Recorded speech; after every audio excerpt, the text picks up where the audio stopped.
Hello people! Are you ready for more train stories? So this one happened in December 2013 when we had a lot of snow in Germany. This happened right around Christmas and I was working in Leverkusen in a bookshop wrapping presents. I think this was a Saturday and I had a particularly long shift until 9 p.m. So I got out of work and I took my train back to Cologne to the station where I had to switch to my line, and I got out of the train and everything was fine. The train was running perfectly. It had snowed quite a lot and it was still snowing, but I wasn't too worried because this line from Leverkusen to Cologne was working, so my line had to work as well.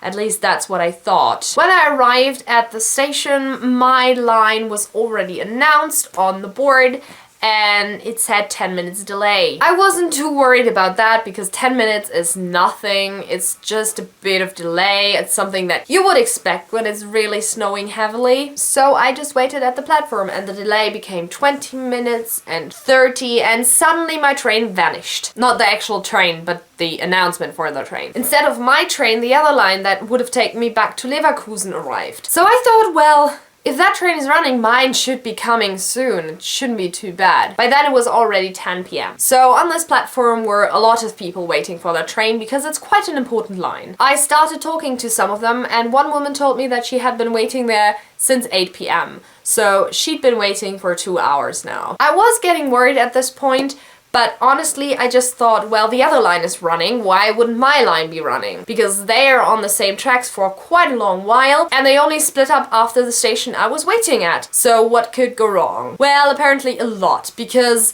the other line kept coming, and they were perfectly on time, and the other line was going past, but my line appeared on the announcement board and got delayed and delayed and delayed and vanished.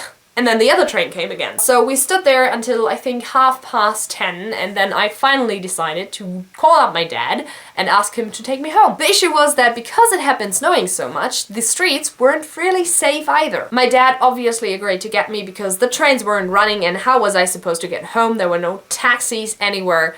How was I gonna get home? So my dad said he was gonna come and get me and set out. The problem is the drive usually takes about a quarter of an hour. With all the snow, it took half an hour. I by then had started talking to 3 other people on the platform. One was a Greek woman, one was another elderly woman who I can only remember that she was blonde, and the other one was a 16-year-old boy who had been out with his friends and only wore Converse and a sweatshirt jacket. And he was very cold. His shoes had been completely soaked and his jacket was not really warm and he was shivering. My line doesn't go too far from the station where we were at, and it only goes 4 stations, and these 3 people had to go to the final station. So when my dad finally arrived at 11 p.m. with our car, I begged him to take them to the last station so that, for instance, the boy wouldn't freeze to death. So we were driving through snow. The snow was still falling, it was in the middle of the night, and we had quite a way to go to the final station. But my dad drove them there and they got off and they were all very happy that we had taken them there. And then we proceeded to go home. I was really happy to finally be home after the cold. I was freezing and I was really tired after 8 hours of work and 2 hours of standing at a train station. That was one of the many times snow kept